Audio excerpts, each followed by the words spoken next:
नमस्कार। हैवानियत की कलम और खून की स्याही से लिखी जाने वाली इबारत यानी गुनाह के इस एपिसोड में आपका स्वागत है। दोस्तों, गुनाह के इस एपिसोड में हम आज आपको दिखाने जा रहे हैं एक ऐसी वारदात जिसने इंसानी रिश्तों और उनकी संवेदनाओं को कर दिया तार तार और इसी के साथ कर दिया एक कत्ल, वो भी महज जमीन के एक टुकड़े की खातिर। ये घटना है कस्बा राया के ग्राम सूरज की, जहां फोरम सिंह नाम का एक बूढ़ा व्यक्ति अपने दो बेटे महेंद्र और तेजवीर के साथ खुशी खुशी जीवन व्यतीत कर रहा था। और खुश हो भी क्यों ना, दोनों बेटों की शादी के बाद घर में बच्चों का शोर और खेती बाड़ी के लिए भरपूर जमीन का मालिक जो था।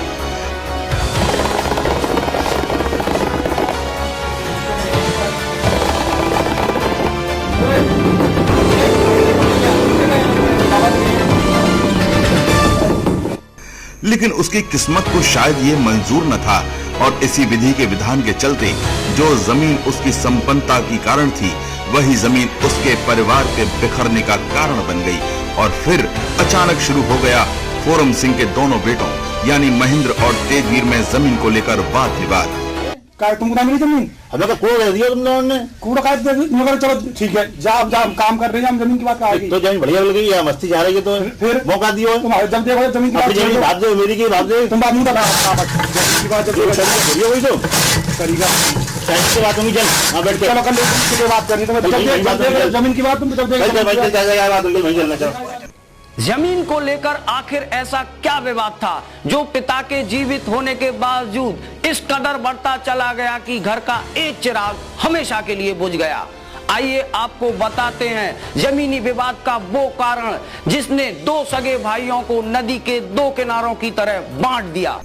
जमीनी विवाद की असली जड़ था वृद्ध फोरम सिंह द्वारा अपने जीते जी दोनों बेटों के बीच किया गया जमीन का वो बंटवारा, जिसे एक बाप ने अपने बेटों को सुकून की जिंदगी देने और अपनी मौत के बाद भाइयों में कलह पैदा होने से रोकने के लिए किया था। इस बंटवारे के दौरान तेजवीर के अलावा महेंद्र के हिस्से में आई थी 21 बीघा जमीन और इस बंटवारे से दोनों भाई संतुष्ट थे। लेकिन यहाँ भी किस्मत ने एक बार फिर खेल खेला और महेंद्र की जमीन का 7 बीघा हिस्सा ताज एक्सप्रेस वे की परिधि में आ गया। और इसी के साथ बीजारोपण हुआ उस स्वार्थपूर्ण कलह का, क्योंकि महेंद्र को उस 7 बीघा जमीन के एवज में मिलने वाली थी एक मोटी रकम, जिसे उसका भाई तेजवीर हड़पना चाहता था। इसी बात को लेकर दोनों में आए दिन झगड़ा होना अब आम बात हो चुकी थी। अब फैसला कर दो, रोटी साझा बनाऊंगी एक दिन, ये दिन सुन लो तुम करके फैसला बताइए। जब कोई हम काम कर रहे हैं यार कूट रहे, जब देख रहे हो जमीन की बात पे जो टॉप रहा जमीन की बात छेड़ेंगे। बाबा तुमने पक्षपात की बात क्यों करी? मत दो जमीन क्यों दी तुमने? जाके बड़ी जमीन दे दी, मुझे 2 करोड़ जमीन दे दी। मैंने तो बेटा कोई पक्षपात ना करी। क्यों? तुमको जमीन को आज सारी बराबर की दलील। बाबा बाप पे चले देखते तुम। और मैंने अपने मन पे मांग लिया जमीन के मुझे जमीन दो, आपने जैसे मुझे दी भाई साहब मैंने ले ली, इनको दी हमने ले ली। और इनने कहा कूड़ ध्यान कर ले, चंद रोटी तोड़ा खान दूंगा मैं, ऐसा तुम बात नहीं बजा दूंगा मैं, जैसे ये कह रहे हैं पिता की बात नहीं करना मंजूर है। इन्हीं झगड़ों के चलते अब से लगभग 11 माह पूर्व आई वो मनहूस घड़ी जब गृह कलेश से तंग आकर महेंद्र ने डाल लिया अपने गले में फांसी का फंदा और सो गया हमेशा के लिए मौत के आगोश में, और अपने पीछे छोड़ गया अपने बूढ़े बाप की दर्द से करहाती बूढ़ी आंखें, पत्नी की सूनी मांग और 2 बेटे कन्हैया और निन्नू।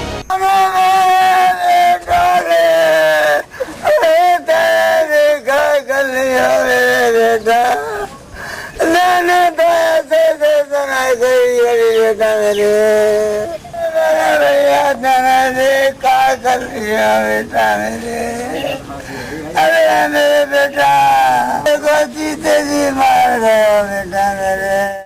ये वो पहला वज्रपात था जिसने फोरम सिंह के परिवार की जड़ों को हिला कर रख दिया और यहीं से शुरू हो गई फोरम सिंह के परिवार की बर्बादी की दास्तान। महेंद्र की मौत के बाद उसकी पत्नी और दोनों बेटे कन्हैया और निन्नू अकेले रह गए। चूंकि मृतक महेंद्र के बड़े बेटे कन्हैया की उम्र महज 10 वर्ष और निन्नू की उम्र महज 4 वर्ष थी, जिसके कारण परिवार में कोई खेतीबाड़ी करके परिवार का खर्च उठाने के लायक न था। इसी परेशानी को सुलझाते हुए महेंद्र की विधवा पत्नी ने लिया एक अहम फैसला और बुला लिया अपने भाई महावीर को। चुप है चुप है।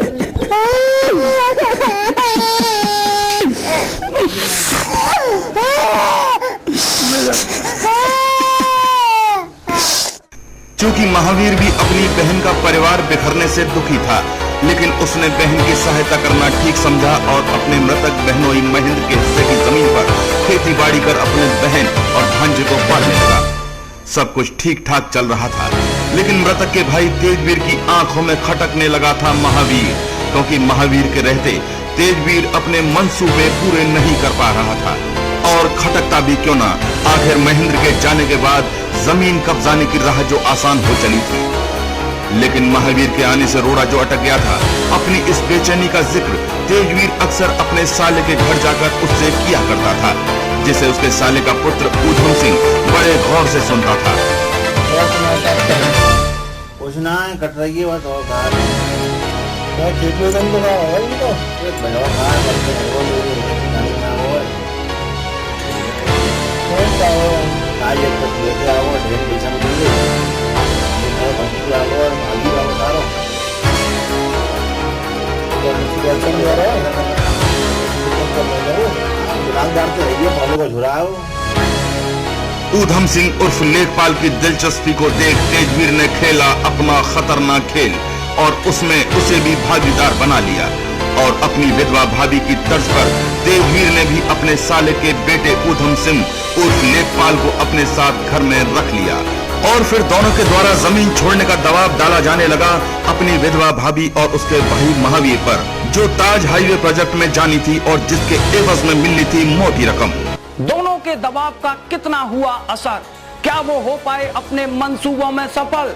और क्या खेला नया खेल तेजवीर और उसके साले के बेटे ऊधम सिंह ने, ये बताएंगे आपको हम, लेकिन इस ब्रेक के बाद।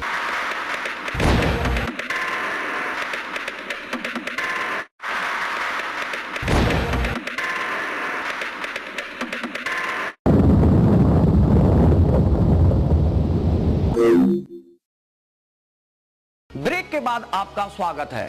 दोस्तों, आइए जानते हैं उन दोनों शातिर दिमागों की कारगुजारियों के बारे में, जिन्होंने मात्र जमीन के एक टुकड़े की खातिर न सिर्फ मानवीय संवेदनाओं को दरकिनार किया, बल्कि सामाजिक रिश्तों को भी रख दिया ताक पर।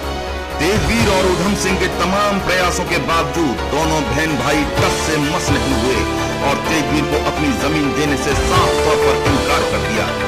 अब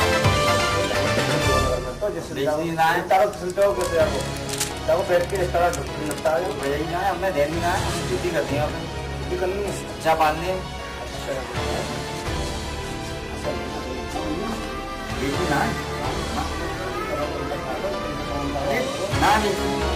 अपने प्रयास में नाकाम हुआ तेजवीर अंदर ही अंदर धड़क रहा था। जमीन को हड़पने का जुनून जो उसे भैगानियत की ओर धकेल रहा था। मरता क्या न करता, जमीन हासिल करने के पागलपन ने आखिर उसे दरिंदा बना ही डाला और फिर अपनी शैतानी खोपड़ी का इस्तेमाल करते हुए बुना एक ऐसा ताना बाना जिसका मतलब एकदम साफ था, यानी ना रहेगा बांस और ना बजेगी बांसुरी।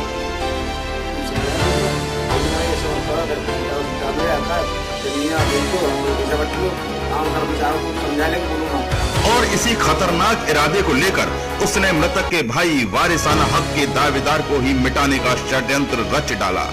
दिन बीतते गए और बुनता गया दरिंदगी से भरा ताना बाना किसी से उसकी जिंदगी छीनने का। और फिर आया वो दिन जब जमीन के लालची शिकारी ने गाड़ दिए अपने जहरीले दांत अपने शिकार की पीठ पर। आखिर कैसे किया शिकार जमीन के इन लालची भेड़ियों ने? कौन बना बलि का बकरा और कैसे दिया अंजाम अपने षड्यंत्र को? इन तमाम सवालों का करेंगे हम पर्दाफाश, लेकिन इस ब्रेक के बाद।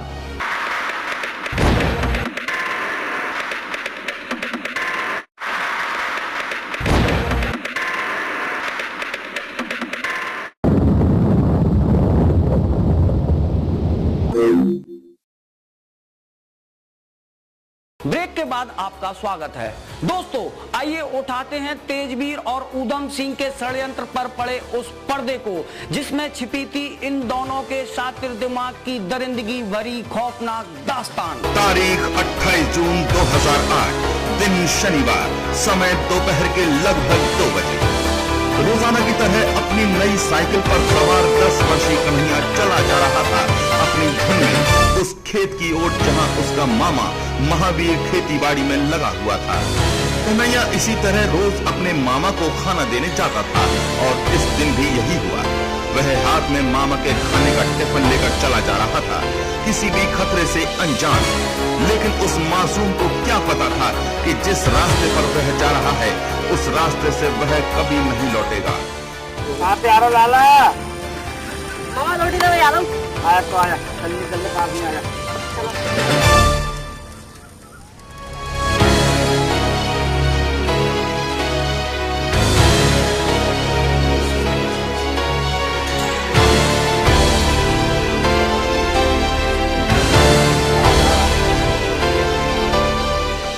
निकला कन्हैया ना तो खेत पर ही पहुंचा और ना ही घर लौटा। शाम भी ढलने लगी थी। उसकी माँ, मामा और बाबा तीनों ही खासे परेशान थे। देर रात जब कन्हैया घर नहीं लौटा तो थक कर अपने पोते की चाहत और उसके खोने की चिंता ले आई उस बूढ़े दादा यानी फोरम सिंह को राया थाने, जहां उसने अपने पोते कन्हैया की गुमशुदगी की रिपोर्ट थाने में दर्ज करा दी। थाने में रिपोर्ट दर्ज भले ही करा दी, लेकिन कन्हैया के परिजनों और गांव वालों ने अपने स्तर से खोजबीन जारी रखी। खोजबीन के दौरान अचानक एक मोड़ उस समय आया जब लापता कन्हैया की साइकिल पर सवारी करता उसके चाचा तेजवीर के साले का बेटा ऊधम सिंह खोजबीन कर रहे लोगों को नजर आया। ये वही साइकिल थी जिस पर सवार होकर कन्हैया 28 जून की दोपहर अपने मामा को खाना देने के लिए निकला था और घर नहीं लौटा। साइकिल को पहचानते ही कन्हैया के घर वालों का शक गहरा गया और इसकी सूचना उन्होंने तत्काल राया थाने में जाकर दी। जानकारी मिलते ही पुलिस हरकत में आई और उसने ऊधम सिंह उर्फ लेखपाल को साइकिल समेत गिरफ्तार कर लिया और फिर शुरू हुई ऊधम सिंह से पूछताछ। पहले तो ऊधम सिंह ने पुलिस को गुमराह करने की कोशिश की, लेकिन जब उस पर चला पुलिस का डंडा तो वह टूट गया और फिर उसने किया उस षड्यंत्र का राजपाश जिसके तहत मिले वो सारे तथ्य जो सीधे तौर पर जुड़े हुए थे लापता कन्हैया से। क्या था वो षड्यंत्र जिसके चलते अचानक कन्हैया गायब हो गया? आखिर कन्हैया की साइकिल ऊधम सिंह पर कैसे आई और कैसे हुआ खुलासा इस साइकिल से जिसने गुमशुदा कन्हैया को लेकर चल रही तमाम शंकाओं पर विराम लगा दिया? इन तमाम सवालों का जवाब तलाशना अभी बाकी है। इन सभी सवालों के जवाबों से हम भी रूबरू होंगे आपके साथ, लेकिन इस ब्रेक के बाद।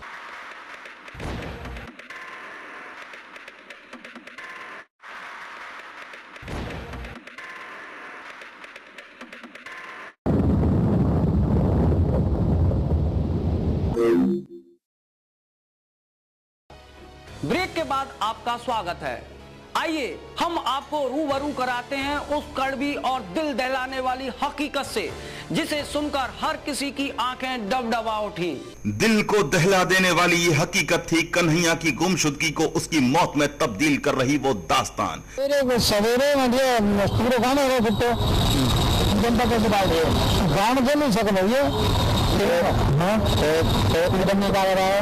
एकदम नहीं कोई हमें नहीं ना दिया अरे पूछ ले लोगों ने तो फिर पुलिस अगर गाँव में सूचना कर दी पुलिस गई है यहाँ पे तो फौरन उठा लाइए पुलिस ने पूछ लेना दिया कि थाने पुलिस कानून बता दिया। ऊधम सिंह के अनुसार उसने अपने पिता के जीजा यानी अपने फूफा तेजवीर के कहने पर तेजवीर के बेटे यानी अपने फुफेरे भाई सुशील के साथ मिलकर कन्हैया के गले में फंदा डाल फांसी लगाकर उसकी हत्या कर दी थी और उसकी लाश दोनों ने मिलकर जंगल में जाकर दफना दिया था। पुलिस ने ऊधम सिंह की निशानदेही पर कन्हैया के शव को जंगल से बरामद कर लिया, साथ ही उसके फुफेरे भाई सुशील को भी अपनी गिरफ्त में ले लिया। लेकिन षड्यंत्र का मुख्य सूत्रधार तेजवीर अभी भी पुलिस के हाथ में नहीं आ सका है। सुख को कियो सनेहे दुख दूनो ठाड़ो भयो, ये कहावत सीख है उन माँ बाप के लिए जो भविष्य के डर से वर्तमान में कुछ ऐसे फैसले कर बैठते हैं जो उन्हीं के परिवार के लिए नासूर बन जाते हैं और छीन लेते हैं एक ही पल में सारी खुशियां। फिर होगी मुलाकात, फिर करेंगे किसी गुनाहगार के गुनाह की बात। नमस्कार।